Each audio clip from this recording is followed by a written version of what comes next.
Hello student, आज की video में हम लोग NCERT math class 11 chapter 6 exercise 6.2 में देखेंगे। पहला क्वेश्चन क्या दिया है इस एक्सरसाइज में? दिया है कि solve the following inequalities graphically in 2 dimensional plane. Okay, और इस एक्सरसाइज का पहला क्वेश्चन दिया है स्टूडेंट कि x + y > 5। पिछले एक्सरसाइज में हम लोगों ने कैसे इनइक्वालिटी को सॉल्व करते हैं ये सीखे हैं। इस वीडियो में हम लोग सीखेंगे कि कैसे उसे ग्राफिकली सॉल्व करते हैं। ओके, तो आइए देखते हैं क्वेश्चन नंबर फर्स्ट क्या दिया है, देखिए, और कैसे इसे हम सॉल्व करेंगे। तो क्वेश्चन नंबर फर्स्ट दिया है स्टूडेंट कि x + y > 5। ओके, तो सबसे पहले हम जो काम करेंगे वो ये है कि कंसीडर द इक्वेशन। ये जो इनइक्वालिटी है इसको हम एक इक्वेशन कंसीडर करेंगे, और जब इसी इक्वेशन कंसीडर करेंगे तो हो जाएगा स्टूडेंट x + y = 5। ओके, अब ये हमारा इक्वेशन हो गया। इसे हम ऐसे भी लिख सकते हैं y = 5 - x। ओके, अब देखिए, जब ये हमारा इक्वेशन हो गया स्टूडेंट, तो यदि हम x का वैल्यू लेते हैं 0 तो y हमको देगा क्या? 5। और यदि हम x के जगह पर रखते हैं 5 तो y हमको देगा स्टूडेंट 0। यदि हम x की जगह पर 1 लेंगे तो y हमको देगा 4। मीन्स 0 5 5 0 और 1 4 इस इक्वेशन को सेटिस्फाई करते हैं। ओके, तो अब क्या करेंगे हम, देखिए, सॉल्व करने के बाद हमें मिला 0 5 और 1 4, ये रिक्वायर पॉइंट हैं। और जब ये रिक्वायर पॉइंट है स्टूडेंट तो हम कह सकते हैं कि AB represent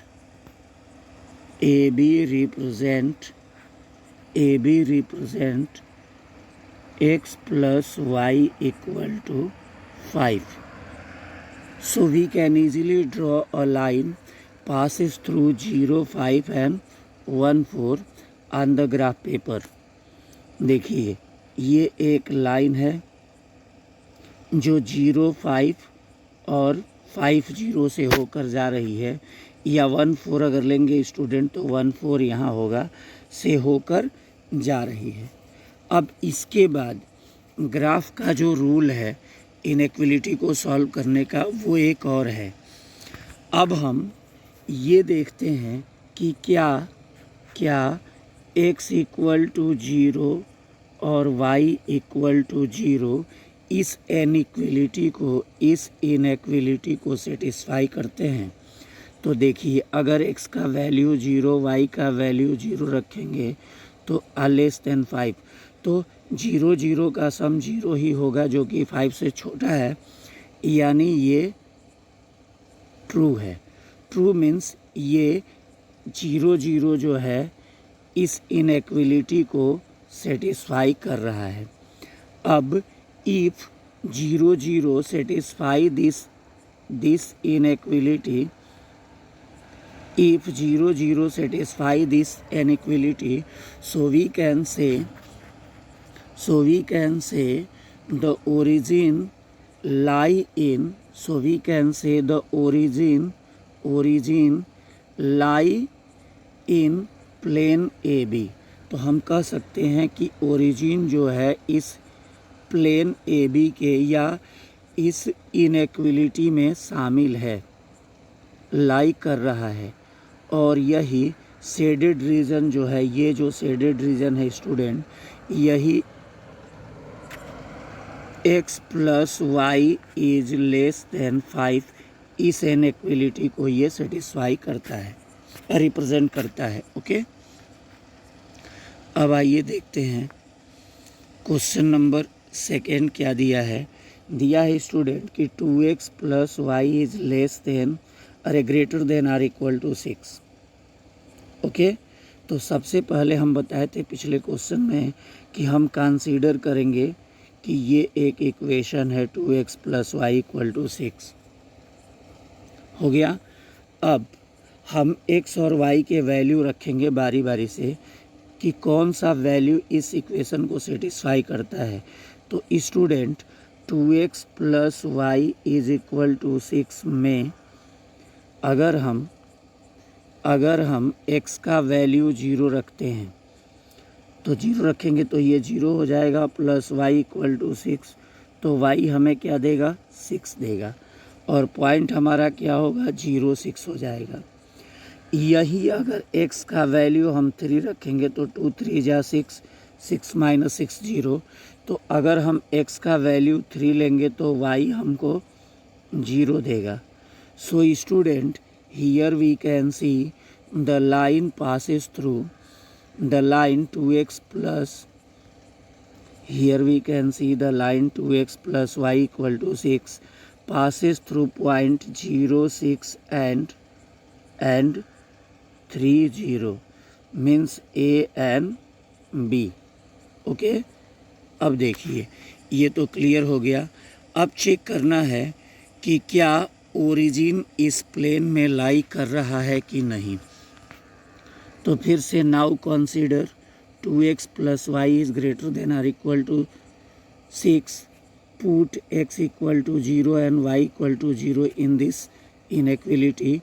We get 0 plus 0 greater than or equal to 6, which does not true, जो कि सही नहीं है। Which does not satisfy this inequality, मतलब 0 6 से बड़ा या बराबर नहीं हो सकता है, यानी ओरिजिन जो है इस इनइक्वलिटी को सेटिस्फाई नहीं कर रहा है।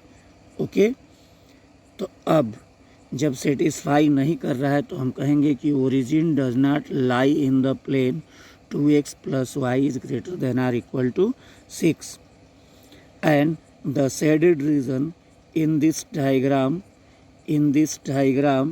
The shaded region represent the inequality 2x plus y is greater than or equal to 6।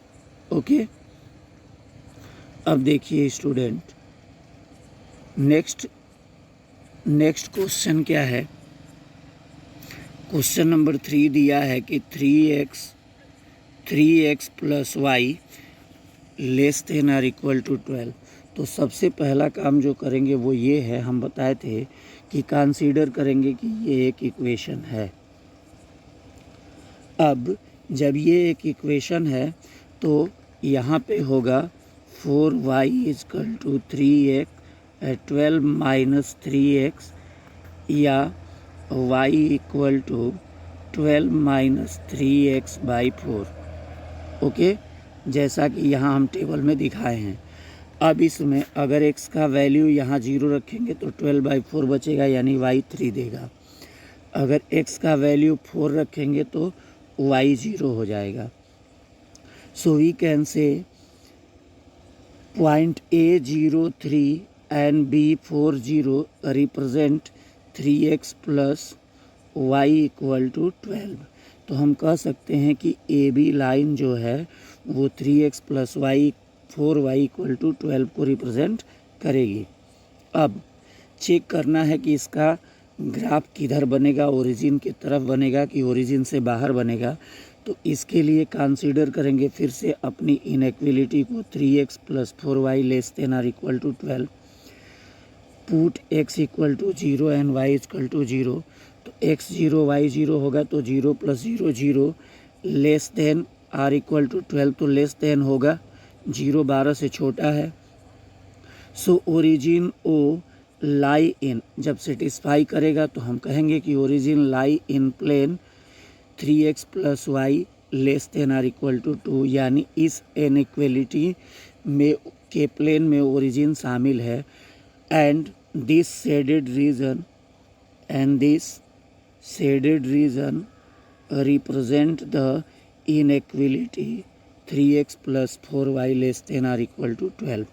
Okay student, next question है क्वेश्चन नंबर 4 कि y plus 8 is greater than or equal to 2x। ओके, तो consider करेंगे पहले इसे एक equation के रूप में। अब तो ये होगा y plus 8 equal to 2x, या इसे हम कह सकते हैं प्लस 8 जाएगा उधर तो माइनस हो जाएगा, तो y equal to 2x minus 8। अब यदि स्टूडेंट हम x का वैल्यू रखेंगे यहाँ पे 0, x का वैल्यू अगर 0 रखेंगे तो y हमको देगा क्या, -8। तो a का कोऑर्डिनेट हो गया 0 -8। अब यदि हम x का वैल्यू 4 रखेंगे तो y हमको 0 देगा, तो b का वैल्यू हो गया 4 0, and we can say A B represent y plus 8 equal to 2x। Now consider y plus 8 is greater than or equal to 2x and put x equal to 0 and y equal to 0 in this inequality। तो y plus 8 यानी 0 plus 8 greater than or equal to 0 which is true, ये सही है, 8 बड़ा है 0 से। So origin lie in the region of y plus 8 greater than or equal to 2x। तो हम कह सकते हैं कि ओरिजिन इस प्लेन के रीजन में लाई कर रहा है, और जब